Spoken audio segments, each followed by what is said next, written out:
Welcome to Fan, a sports interview show. I'm your host, Dave Hornfischer, and I'm pleased to welcome today Bosox Club board members Rick Leco and Steve Merritt.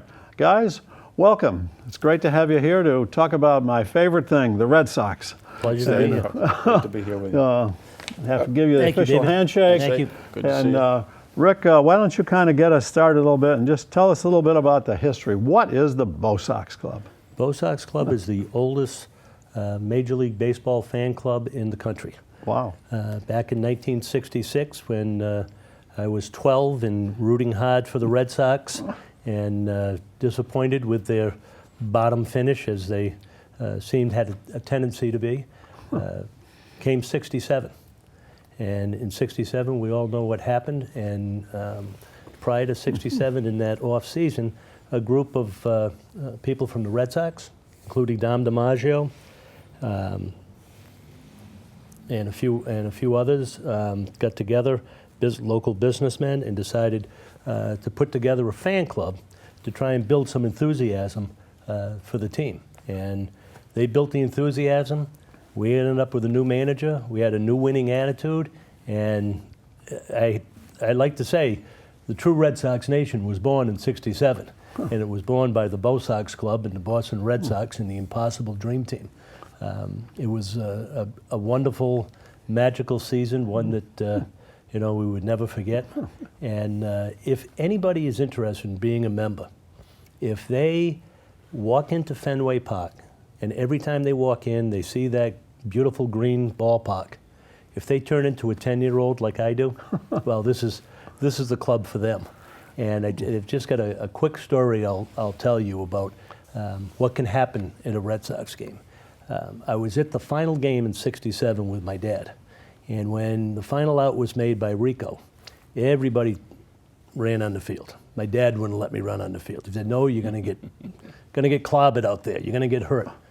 And right to the time he passed away, he always asked, "Who would you have run out and grabbed? Who would you have hugged?" I said, "I'm an Italian kid." I said, "Rico, of course." I said, I would have run right to him and hugged him. He says, "I wish I had let you go. I wish I had let you go." Well, when we were celebrating 2 years ago, the 50th anniversary, it gave me that opportunity. Rico was one of our guests at one of our luncheons, and these are the things that can happen. Everybody was telling '67 stories.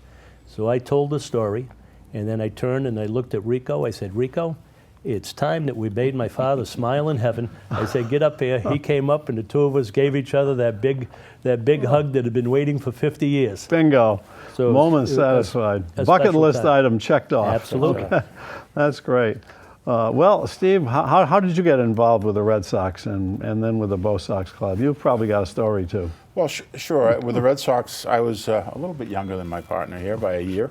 So in 1967, I was 11 years old, and that's prime time for young people to get involved in baseball and Little League, and it's what you do. It's we collect cards and ran them on our bike wheels and stuff, all those things, and obviously fell in love with the Red Sox. I had an older neighbor where we lived who took us to a couple of games, and he was an old retired gentleman and introduced us to Fenway Park, my brother and I, and I just fell in love with the Red Sox. We lived that whole season.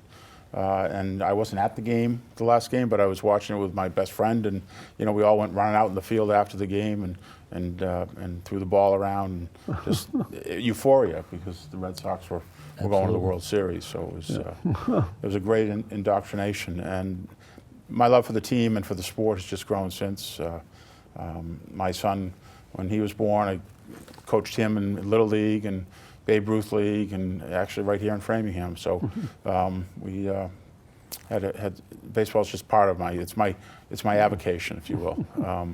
Funny story, just a few years ago I had to have a hip replacement, and my surgeon actually coached his son in Little League, and I said to him, "Doc, it's fine when I get to the ball field, I don't feel anything." He says, "Of course not, because that's your happy place," and it really is. It's just part of being on the field, and I still coach today in Little League, now in Newton. But well, that's great. So how did both of you get involved with the Bosox Club? How did somebody get to be a board member, no less? Well, I actually received my first membership as a Christmas gift from my son David and his wife Michelle. What a great Christmas gift. And I yeah, bet people out there now can still do that. Absolutely, absolutely. But go ahead, I'm Christmas. sorry. I interrupt. It doesn't have to be Christmas. Father's Day, Easter, Birthday, yeah, Mother's whatever. Day, Yeah. you name it, just for the heck of it. Opening day. Yeah, absolutely. And he bought this membership for me, and I went to the first luncheon, and they had a great time. I couldn't believe that they had access to the ball players, not only the current ball players, but also the alumni, and seeing people like Rico and Louis Tiant and others, was Lenny Donato and others. It was great, to have that access, as well as to players, coaches, and broadcasters from the team that was in town that day playing against the Red Sox. So I had a great time, made many new friends. David, you and your wife were among those, and it went from there. And then I decided I wanted to get involved a little more, and folks like yourself encouraged me to put my name in for the board of directors, and I went for my interview and answered all the good questions about why I should be on their board. And You didn't have a Yankee hat on? didn't have a Yankee hat on, That's right. not anything that had an N or a Y on it, and then ended up getting on the board, and now serve as the first vice president. Steve, what about you? Well, I always knew about the Bosox Club. There used to be pictures in the Right. Globe or the Record American of these groups just sitting at tables in I think at Pier 4. And I always thought it was a neat thing to be able to do. But then Rick became involved, and we've been friends for 40 plus years. And he says, "We've got to get you in the Bosox Club." He did. Okay. And so a couple of years in, he says, "You got to get on the board with me," so here I am. Well, that's great. And Well, let's talk about some of the benefits. You touched on a few of the benefits, Rick, here, and we've got a few photos that'll come up, and we can, I think, as each one comes up, kind of tell the story. I know one of the most exciting things for any fan is the fact there's only like about maybe 200 people at a lunch, and there's always a Red Sox, and I believe that is on the screen. Mitch Mullen. Mitch Moreland. Current Bosox Man of the Year. Currently re-signed, Bosox Club Man of the Year last year, along with Channel 4 reporter Dan Roche, who always asks the fun questions of the guys. That always kind of gets the thing going. And one of the real pluses, I think, is the fact that people can actually get autographs at these sessions. For example, here's is that Mitch giving out the? I believe that's Mitch doing Okay. it as well. And you get a sense of the crowd in the background there. It's usually the lunches are where at the Right now at the Dedham Hilton, but we also have one a year at the Hotel Commonwealth and by Fenway Park. and then you have one at Fenway And Park one at too. Fenway. I think we have a picture of one of those coming up next. One of the real fun That's at things about Fenway. them being at Fenway Park is it seems to be easier for the players. So. That was, Oops, that's Xander? oops. Was that Xander? Go back Who was one. that? That's not the picture we want. Okay. Tommy Harper. Oh, well, that's This is, if I could, this is part of our annual, annually we honor amateur baseball teams throughout New England. And this is the women's softball team from, I believe that's the UMass girls, or it might be the UConn girls. It's one of the last 2 years. We give them a plaque, and they come to one of the luncheons if whoever would want to come and collect them. Amateur teams all throughout Boston, including the Little League state champs and the Babe Ruth state champs, and some of the Park League and the amateur leagues throughout. So. Well, Tommy Harper has been great. I know he's usually at most. In fact, I even had him on the show when Tommy was the guest speaker at the senior softball annual banquet this year, and we made a show out of it. And he was, what a great guy. So many of these guys when they come, you really get a sense as to what they are. I know we had Rico. I think we have you mentioned Rico Petrocelli. I think we have a picture of Rico coming up here at one of the luncheons, and he's a great guy. And there he is, looking like he's ready to hug. Hug Rick. He stays away from Rick now. Stays away from Rick. He knows, the hugger here? about Rick. Yeah. Yeah. The hugger away. Yeah, and then one of the other features was also a guest on my show a while back, and that was Dick Flavin, right here, Dick is wonderful. reciting one of his Red Sox poems like Teddy at the Bat and Yeah. and, Poet laureate for the Boston Red Sox. well, I wonder how many other teams have a poet laureate. No, only in Boston. Only in Boston. And I believe he does the PA announcing on the weekends too. He does once in a while. Yeah, once in a while. Not mistaken. Dick is wonderful and does a great job, and it's worth the price of admission just to hear his poem at the beginning of each luncheon. His odes. I know he had a poem that he read at the 100th anniversary of Fenway Park. But of course, one of the other big days at Fenway for the Bosox Club is Family Day, right? Absolutely. And we have a couple of pictures of that coming up. Well, why don't you just talk a little bit about what that is? Yeah, here's the gang getting ready to listen to player. Every year we have a family day, and early in the day we have the kids come, and we call it a clinic. They get to sit down by the dugout. You'll get a couple of players that'll be up on the dugout, sit up there, and kids get to ask questions, and the players get to answer it, and everybody gets a hot dog and a soda and some chips and a ticket to the game that evening. So we usually have a number of fans there sitting in the Bosox section for Family Day. And when you think about the membership, I think it's $99 for the membership, but you're going to get 2-3 tickets at least for the Bosox Family Day. That almost covers the, as they say, the price of admission. So it's a great perk to have. The kids get to see up front and personal with some of the ball players, and you get to take the family out to a ball game. Right, one of the pictures that we had there before, one of the real fun things is getting to be there for early batting practice. And my son and 2 grandsons were there one year, and we were sitting in the bleachers, and we all got balls. So there they are with their balls. I had 3 grandsons there last summer. And Yeah. They all got baseballs. Yeah, the little guy on the right is now 6'7", but and he's a pitcher in college. But Nice. Yeah, so Family Day is a great thing, and spring training is another benefit, I understand. It's huge. We're getting ready to go down in a couple of weeks to Fort Myers. We have an event on St. Patrick's Day this year. Where we'll go to the game. This and was then, when you were there. a couple of years ago, probably. Right. Nights. And there's a cookout afterwards, and we get to meet some of the young ball players. And there's a picture of Up that. and coming minor leaguers. Rafael Devers was there a few years ago. Couldn't speak a word of English, but one of the other young players that was sitting next to him translated for him everything. They're quite, and they meet everybody, get autographs. Yep. And, Mike and, Chavez. Yeah. So it's Mookie really was a fun there time. going back, Xander, but they all came Yep. through the one thing they have in common, they all come through the Bosox Club barbecue at spring training.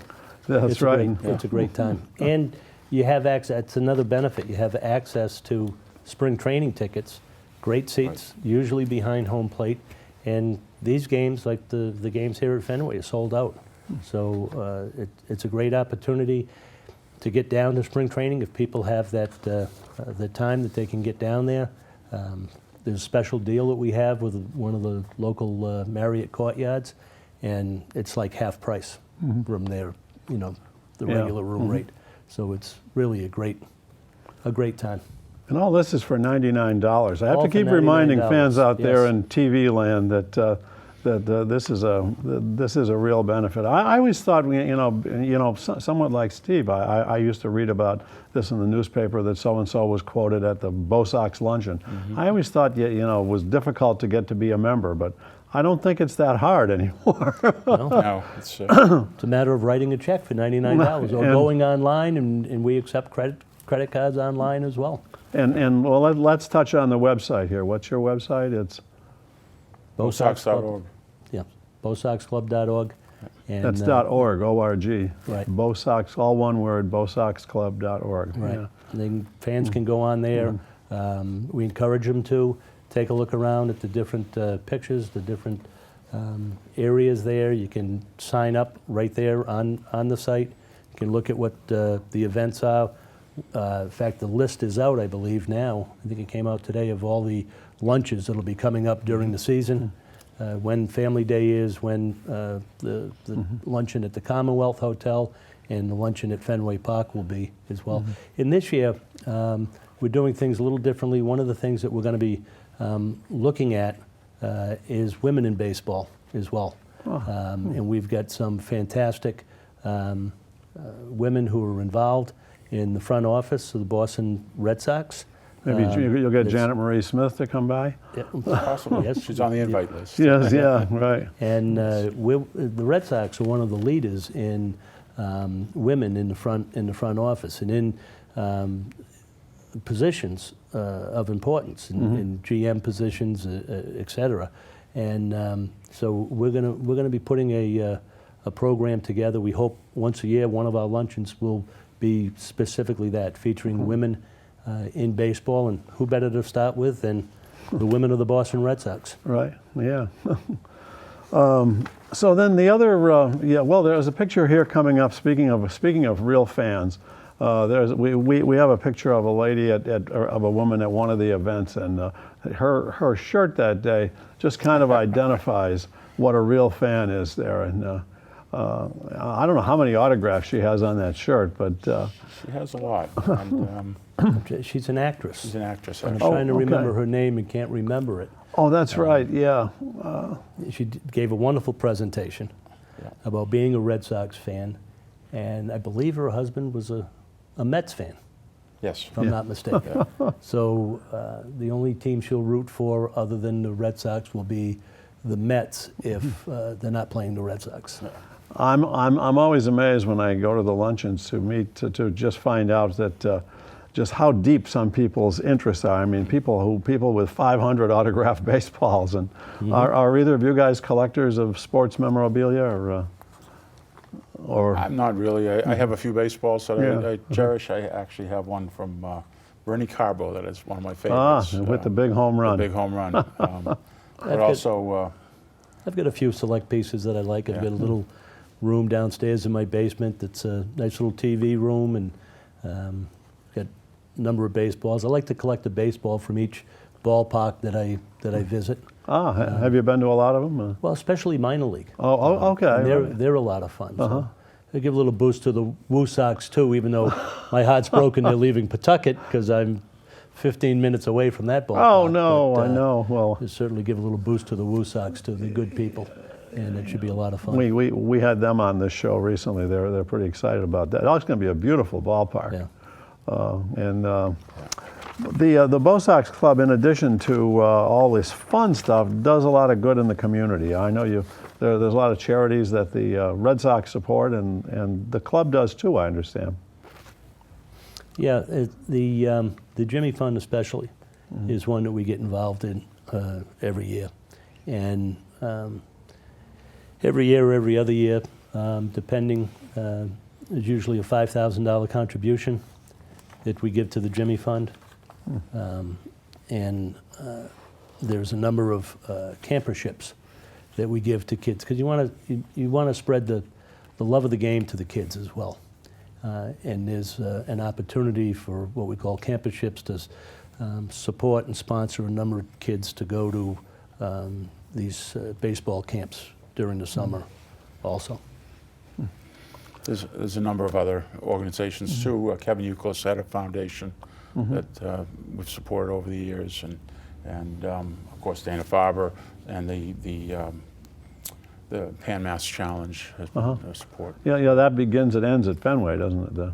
The run there. The run. No. The Oh, run I'm to thinking home of base. the run to home base. Yeah. That's Run to something home. else I'm Yeah. thinking of. Actually, And- Rick's daughter runs in that every year. She does that Well. every year, and we contribute every year to the Red Sox Foundation, Red Sox Foundation. which does, we work very closely with them, which does a lot of charitable work.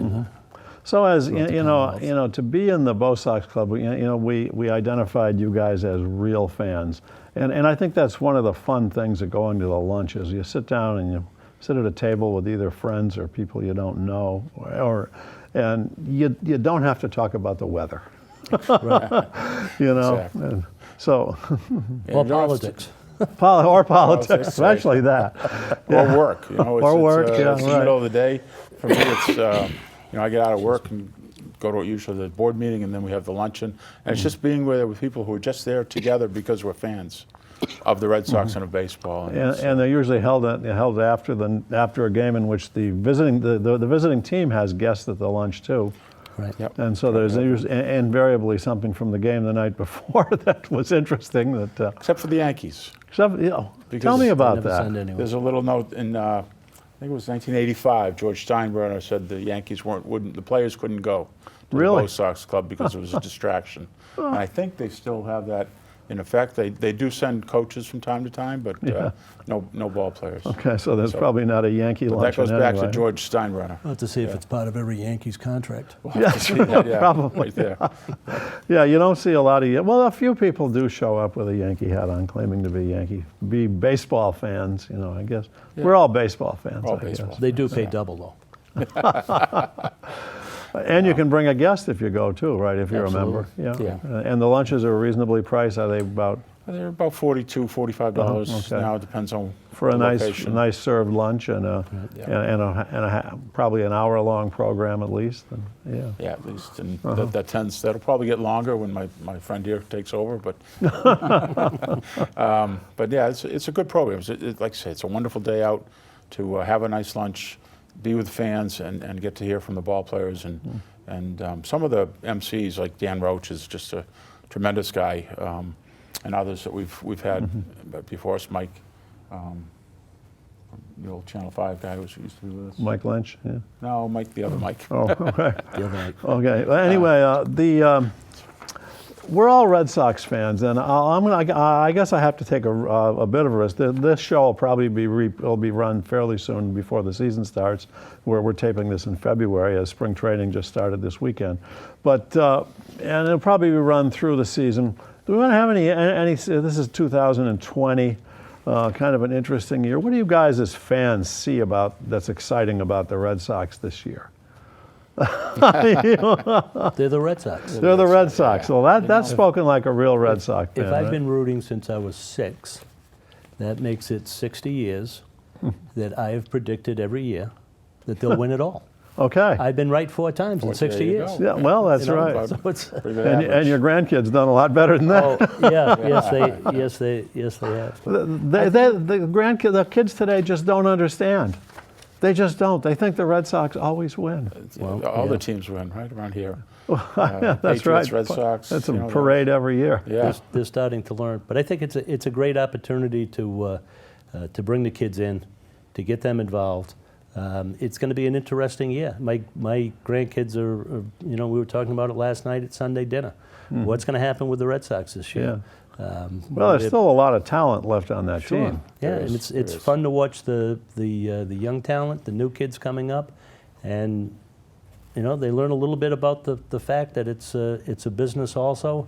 And like I said to you earlier before we started the show, I was more upset over Brock Holt than I was Mookie Betts. Really? Yeah. When you look at the numbers and you look at what he's provided and to the community and to the clubhouse itself, I thought he was a great buy for short dollars. But Well, but that's why I'm here and why the owners are where they are, because if it were up to me, we probably would still be in last place. I think losing Mookie is obviously a Sure. blow, but when you listen to the reasons and what happened, it's pretty evident it had to happen. And I think they've got some players coming back from that trade that will help out too. well, they still have guys like J.D. Martinez and Exactly. Devers and Sale and Sander. Bogarts and Yeah. and probably some. It's. I wonder if at your spring training lunch this year we're going to see Jeter Downs. Jeter on the Maybe. Red Sox. That'd be- Well, who would have good. thought that? would've Jeter. thought I that? mean, is that good? I think it is. But, He He was playing shortstop yesterday. He looked good. yeah, if somebody told you 10 years ago that the Red Sox would trade their best player for a guy named Jeter, you'd say that's a pretty good deal. That's pretty you know? Yeah, no, they got an exciting core. Andrew Benintendi, I guess today in the first inning had a home run. So, in their spring training. I expect game. So he's going to have a better year. He will, and I think Devers is worth the price of admission. He's just going to be a monster star in this league. I think. Right. So there's a lot to look forward to. Now, a starting pitcher or two would help. Yeah. If somebody were to come out of the weeds. And, Well, they have some money left to buy one too. So. well, they do, and maybe if they're close at the trading deadline, they'll pick up a real good closer or something. To Maybe they'll get a lefty from L.A. called Price or something. All right, this is going downhill fast. The Bosox Club also has events at the minor league games around here. We do. Sometimes In you- fact, through Rick's connections with the Bosox, that's been going on about 8-10 years now. And a nice night at the And in Lowell. Pawtucket. Yeah. And then Lowell has gone on the last 5 or 6 years. And I think Jim fell in love with, was it Hadlock Field up in Maine?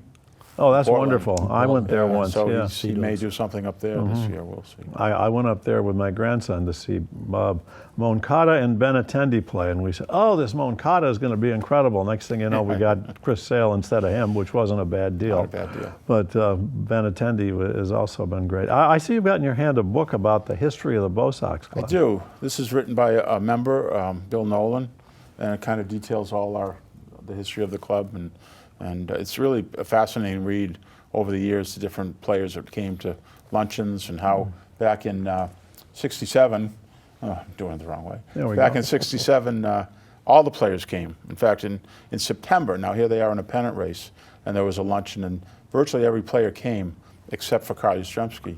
And he was supposed to come, but his son, Mike, had an emergency appendectomy that day, so he couldn't come. It's an interesting little story, but Captain Carl was at a number of different luncheons. In fact, I think the last one was '03 from the book, after he had been retired 20 years. So.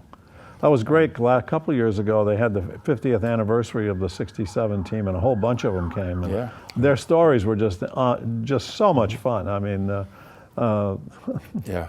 Gary And the way Bell they still was- tease each other. Too. Yeah. Oh yeah. Yeah. Oh yeah. It was pretty exciting. Well, just to we're kind of running down to the end of our half-hour visit here, but let's just talk again a little bit about how people can join. They can go to Bosox Club, BOSOXCLUB.org. Just so make sure we don't have any spelling problems there. Why is it called the Bosox Club and not the Red Sox Club? Well, That I don't stupid know. question at the end. That's a good Okay. question. Yeah, we'll have to come back with That's an answer what for that's that. what they're We'll known send as. that in. They're okay. Well, anyway, Steve, Rick, Dave, very it good was so to see great you. to have you guys Thank on. you. You Good to guys see are you great very much. representatives of the Bosox Club, which is a great representation itself of Red Sox fans and Red Sox Nation. So get out there and fans, and come back and watch Fan to Fan. But go watch the Red Sox and go join the Bosox Club. I'll tell you, Absolutely. it's the most personal way the average fan can connect. Thanks for very watching. much. Bye. Thank you.